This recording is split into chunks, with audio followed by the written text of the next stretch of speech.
Out front tonight, the breaking news. Stay tuned. That is what the House Speaker is saying at this moment, after two big failures in the Senate today, and the president throwing out his latest catchphrase.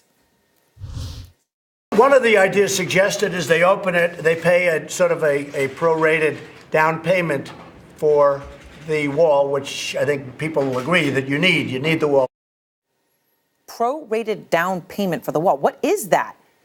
There is no definition to that. The $5.7 billion the president has said is do or die for him, by the way, is already a small down payment for a wall that Trump's own government says will cost $25 billion or more.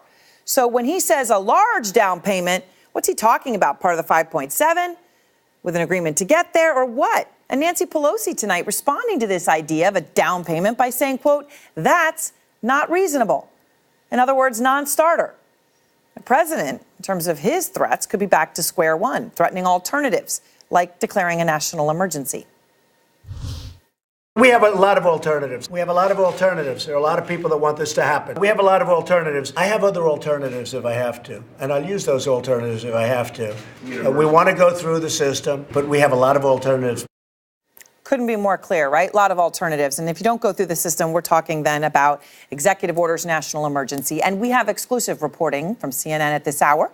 The White House is preparing a draft proclamation for President Trump to declare a national emergency along the southern border. Sources telling us the administration has found more than the $5.7 billion Trump asked for. So he asked for 5.7, right? He wasn't getting that. Administration apparently, we are reporting, has found $7 billion that could be used in the event of such a declaration. And our Dana Bash is reporting that when the president keeps saying, I've got other alternatives, he is actively still considering executive action to build the wall. Because simply, the truth is this, he has not budged on this promise. We have to have a wall in order to have border security. You cannot have border security without a wall. The big question tonight, though, remains at what price? And I'm not talking about dollars, okay? Tonight, the former Homeland Security officials, including Trump's own former chief of staff, John Kelly, are warning about a, quote, security crisis that is having a detrimental effect on America's ability to respond to acts of terror. We're at 34 days on a shutdown that could be a matter of life and death. And when it comes to the ultimate price of the shutdown, the White House today did not have answers. If a plane crashes and people are killed because of this shutdown, is the wall worth that? Well, I will say that at this point, what the president and the speaker, what the president wants to do is have the Democrats come to the table. The Democrats keep delaying the process. The president is the one who's making a demand. Is the wall worth people getting killed? The Democrats' demand is not going to work. If the shutdown leads to a terror attack that gets Americans killed, is the wall worth that? Yes or no? Again, I'm going to say that the Democrats need to come to the table. Abby Phillip is out front live at the White House. Abby, does the president have a real idea, this whole idea of a large down payment, other alternatives, of what he really wants right now? It's not clear that the White House has really nailed down what his bottom line is, or if they do know what it is, they're not really telling anyone, including Republicans on Capitol Hill, who are eager to know how this all ends. What we're seeing from the White House today is them saying, really for the first time, that they might be willing to open up the government for a short period of time. The price, though, is going to be some amount of money that they have not specified, that we believe is a portion of the $5.7 billion that the president has asked for the border wall. Now, when Sarah Sanders released a statement today, she actually released two statements. The first one said a down payment on the wall. The second one said a large down payment on the wall. So you see here the White House trying to kind of inch up in terms of the how large this down payment ought to be, but they have not been specific about what that means. And the president added this idea of it being prorated, which also doesn't really have any sort of meaning here in Washington in terms of appropriations. I think that it's going to be a matter of what they can work out in that room. One key development has been that the White House is allowing Mitch McConnell, the Senate Majority Leader, and Chuck Schumer to work out some kind of negotiation. And the president said today at the White House that if they work something out and it has some money for the wall, he'd be willing to support it. Can they keep him at his? Can they take him at his word on that? Is anyone's guess, given how these negotiations have gone in the past. Right. Of course, obviously, it empowered Mike Pence to do a deal. Deal was done. one Senate voted and then he said no. So it is unclear. All right. Thank you very much, Abby. And, look, passions are running high on the Senate floor over the shutdown. And today, Democratic Senator Michael Burnett of Colorado said this. This idea that he was going to build a medieval wall across the southern border of Texas, take it from the farmers and ranchers that were there, and have the Mexicans pay for it, isn't true. That's why we're here. Senator Burnett is out front. He's a member of the Finance Committee. Senator, I appreciate your time. I mean, I'm trying to understand what we're actually talking about here, because two measures failed in the Senate, right? The White House says there's no deal unless there's a large down payment. That was, as you heard Abby say, after they had said a down payment. Then it's a prorated down payment.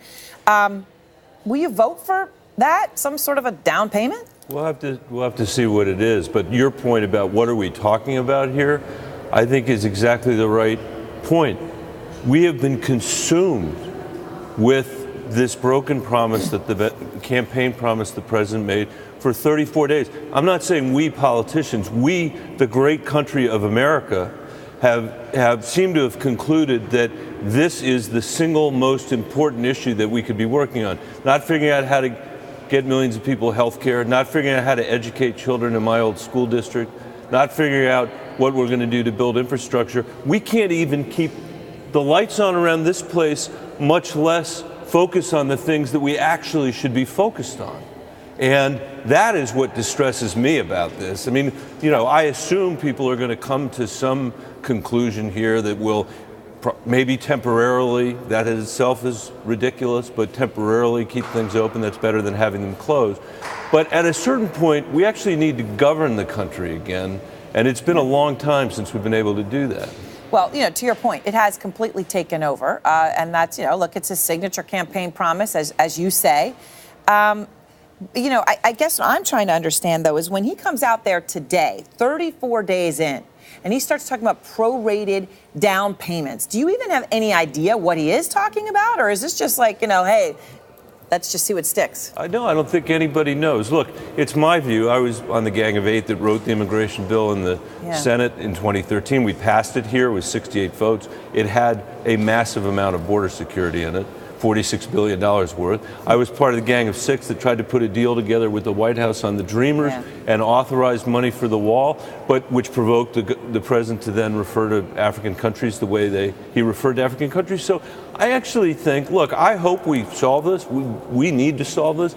But I do think with respect to the wall, it's as likely that the president wants the issue of the wall to campaign on than he does the accountability of actually having to build anything down there. I mean, he hasn't built anything. And then show that it stops things from happening that he says it will, right? When that's not how drugs come in, et cetera, right? Yeah, he's going to have to be accountable. And so if he can, by the way, he should be accountable on the truth of the matter with respect to what's coming across our border, in our border, but that's a whole other thing. On this, I think it's likely that he'll end up declaring an emergency, and it's likely that he'll get sued, and it's likely that he'll be able to run for re-election saying, we still need the wall, they wouldn't let me build the wall. That's what if I had to guess, if there is any strategy at the White House, I would guess that that's the strategy. I'm interested, though, what you just said, Senator, that it's likely he declares an emergency. I mean, he said today, right, I have other alternatives. I'll use those alternatives if I have to. I don't know if you just heard the reporting there that we have, that they're preparing this draft for a national emergency, which would have $7 billion for the wall.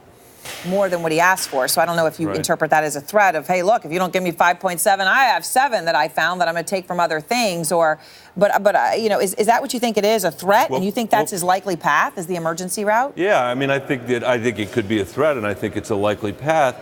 I also think that it's ridiculous that we're even having this conversation because they haven't spent the money that's been appropriated for the wall. There was $1.6 billion that hasn't yet been spent building any of the wall. And the other thing, Aaron, that is just so striking about this debate is that we have a president threatening to declare an emergency, to build a wall at the border, and to take the land of American citizens by eminent domain to build that wall. I can tell you, if a president of the United States suggested he was going to do that to the state of Colorado, there is not a single elected politician in the state who would say, that sounds like a good idea.